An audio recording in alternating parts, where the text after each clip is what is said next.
6 या 7 साल हो गए, एक भी दाना यूरिया, डीएपी या किसी भी प्रकार का कोई पेस्टिसाइड इसमें नहीं डाला गया है। मात्र 10 किलो बीज है इस पूरे एकड़ में, कसिए से खुद ही निकालिए। जी किसान साथियों नमस्कार, मैं हूं आपका दोस्त सुनील मलिक और आप देख रहे हो अपना मनपसंद यूट्यूब चैनल एग्रीकल्चर एक्सपर्ट।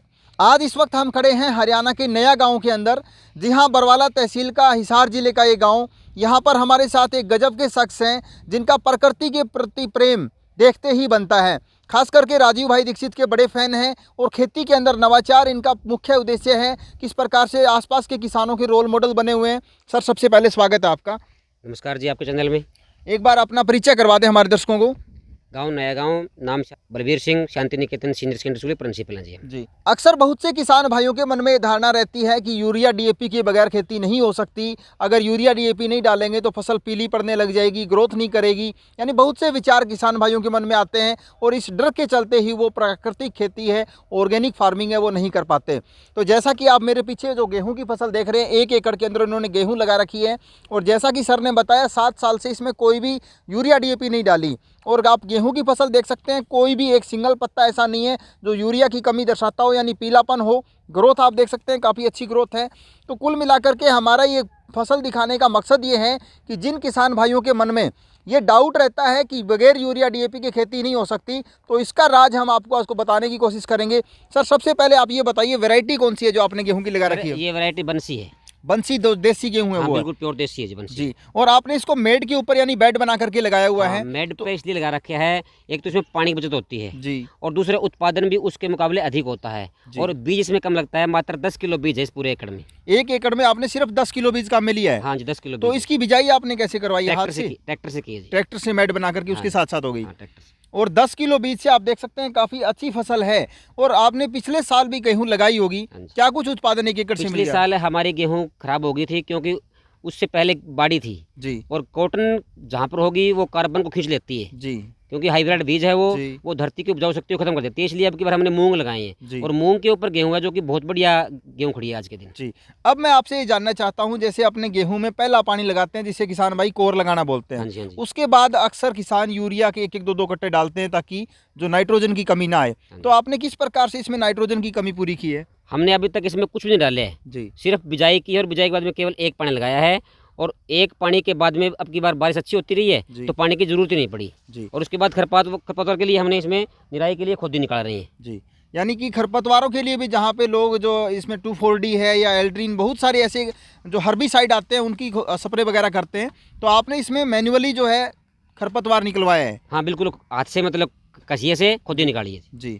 तो अभी एक और चीज़ मैं यहाँ पर आपसे जानना चाहूँगा, जहाँ पे यूरिया और डीएपी, इसका आपने कुछ ऐसा तोड़ ढूंढा है कि अपने यूरिया डीएपी ना डालनी पड़े, उसकी जगह क्या कुछ डाल रहे हैं? यूरिया और डीएपी के ऑप्शन में हम करते हैं लस्सी का सपरा और प्लस हमारे पास केचुए की खाद है, वो डालते रहते हैं समय समय पर। यानी वर्मी कंपोस्ट आप इसमें डाल रहे हैं? बिल्कुल डालते रहते हैं जी। आपने बिजाई से पहले भी इसमें गोबर की खाद ऐसा कुछ डाला? नहीं, अब इस बार तो सिर्फ मूंग था और मूंग की इसके अंदर ही बांध करके और हमने गेहूं बो दिया जी। जरूरत नहीं पड़ी हमने किसी प्रकार के एक्स्ट्रा डालने की जी। अभी एक गेहूं की फसल जो है कितने दिन की हो चुकी है? गेहूं की फसल ये नवंबर मास में बोई गई थी जी। लगभग 2 महीने की हो चुकी है जी। और आपकी इसकी ग्रोथ आप देख सकते हैं, काफ़ी अच्छी ग्रोथ है अभी तक। और अगर बात करें, सिर्फ 1 सिंचाई इन्होंने अभी तक की है।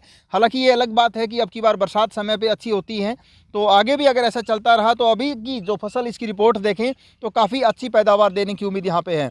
अगर आपके हिसाब से अगर पूछें तो आने वाले समय में आप क्या इसको आंकते हैं कि कितनी पैदावार 1 एकड़ से आपको मिल जाएगी? आज का इसका हिसाब किताब देखें तो 40+ आराम से हो सकती है। और यानी ऑर्गेनिक फार्मिंग के अंदर कोई प्राकृतिक खेती है, यानी आपको कोई इसमें ना हर्बिसाइड डाला है, ना यूरिया डाली है, ना डीएपी डाली है, और सिर्फ 1 सिंचाई की है।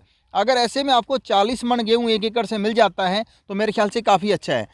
40 मन की बात ये है, ये तो हमारे लिए घर के लिए है। यदि हम इसको बेचना चाहें तो 5,000 रुपये क्विंटल लेने के लिए तैयार बैठे हैं लोग जी। जहाँ पर अपने एमएसपी के ऊपर मंडियों में गेहूँ 2-3 दिन तक ले बैठे रहते हैं मच्छरों के अंदर, वहाँ पे मतलब बीमारियाँ एक प्रकार से मंडियों में। 2-3 दिनों बाद किसान का नंबर आता है, गेहूँ तुलती है। इस दौरान बरसात का भी डर है, ओले काकड़े का भी डर है। अगर आप ऑर्गेनिक फार्मिंग कर रहे हैं तो घर बैठे आप अगर अपना थोड़ा सा मार्केटिंग करें तो ऑर्गेनिक फार्मिंग, जो ऑर्गेनिक गेहूँ है, लेने वाले भी बहुत हैं। बिल्कुल है जी। और जहाँ गेहूँ 2,000 रुपए क्विंटल बिकता है वो गेहूँ 5,000 में बिक रहा है। बिल्कुल आराम से 5,000 रुपये में मिलती नहीं है सर जी, क्योंकि यानी लेने वाले 2-2.5 बहुत हैं। गुना ज़्यादा आपको भाव भी मिल जाएंगे। इसके अलावा दूसरी चीज़ ये है कि कम खर्च के अंदर आप आपकी ज़मीन को भी बचाएंगे, अपने खाने वाली नस्ल है उसको भी बचाएंगे। इसके अलावा मैं आपसे जानना चाहूँगा, इस जो आपने गेहूँ के अलावा और कौन सी ऐसी खेती है जिसको आप ऑर्गेनिक कर रहे हैं? ये हमारी गेहूं है जी प्योर ऑर्गेनिक 6 साल से कर रहे हैं हम। जी उसके बाद इसके चारों तरफ है मेड के ऊपर हमने एक सरसम का खूड लगा रखे है जी जो कि प्योर देसी वैरायटी है राजस्थान से मंगाई हुई। इसमें हमने एक खूड लगा रखे है घर के लिए सौंफ का, जी 2 खूड लगा रखे हैं आलू के, जी। गाजर है और 1 खूड लगा रखे है गन्ने का। जी। यानी कि सारी की सारी यानी वैरायटी घर पे काम आने वाली जितनी भी हाँ। चीज़ें हैं, चाहे वो तेल वाली हो, सब्जी वाली हो, वो आपने तो सारी अपनी लगा रखी है। लगा रखी है।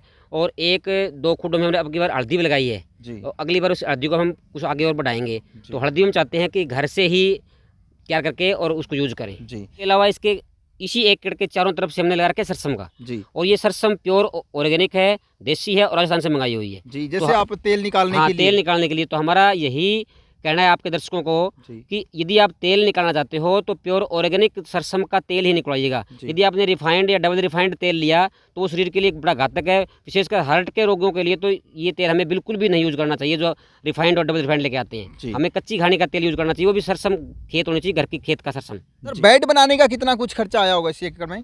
बेड बनाने का कोई खर्चा नहीं, वही 1500 रुपये ट्रैक्टर वाला देता है जिसमें बेड भी बन गया जी। और बिजाई भी हो गई। दोनों काम एक दोनों साथ काम हो एक गए। साथ हो गए। और इसकी कटाई आप कैसे करवाएंगे? हाथों से मशीन करेंगे जी। हाथों से हाँ, करवाओगे? बिल्कुल करेंगे, खुद काटेंगे हाथ से। और उसके बाद थ्रेसिंग करेंगे? हाँ, थ्रेसिंग करेंगे। जी। पूरा का पूरा कार्य हम इसमें खुद हाथ से करते हैं विद फैमिली। यानी आपका जो पूरा परिवार है इसके अंदर साथ के साथ थोड़ा फिजिकल एक्सपीरियंस जो उस एक्सरसाइज है वो भी होती रहेगी और आपको एक ऑर्गेनिक वीट भी मिल जाएगा खाने के लिए। बिल्कुल जी। जानना चाहेंगे आपका प्रकृति के प्रति प्रेम और जो ऑर्गेनिक फार्मिंग है या कहें कि प्राकृतिक खेती की तरफ आपका ध्यान है, तो किस प्रकार से आप एक रोल मॉडल की तरह अन्य किसानों को भी कुछ सिखाने की कोशिश कर रहे हैं? सर, जहाँ तक रुचि की बात है, ये एलोपैथी से हमें बहुत घृणा हो चुकी है। जी एलोपैथी में हर व्यक्ति बीमार से बीमार होता जा रहा है। जी। उससे छुटकारा दिलाने के लिए हमने सबसे पहले इस प्राकृतिक खेती में आए और प्राकृतिक खेती हम करते हुए 6 साल हो गए और 6 साल में हमें बहुत बढ़िया रिजल्ट मिल रहा है इस बात। सर, तकरीबन 2 लाख किसान हमारे चैनल के ऊपर जुड़े हुए हैं, उन्हें आप कोई मैसेज देना चाहेंगे?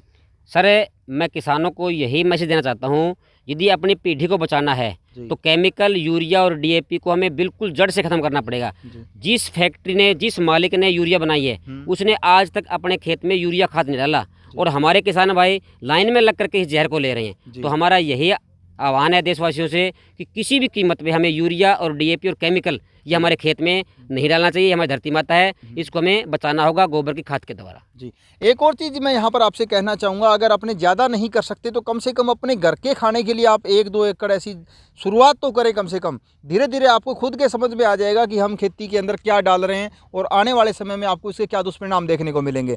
अगर आप एक शुरुआत करते हैं, आज आप अपने घर पर खाने के लिए 1 एकड़ में करते हैं, उसके बाद आप उसके रिजल्ट देखेंगे तो आपके मन में खुद ब खुद ये आएगा कि अपनी जितनी भी ज़मीन आपके पास है उसमें सारे में अपने ऑर्गेनिक फार्मिंग करें। सर, बहुत बहुत धन्यवाद आपका। धन्यवाद जी।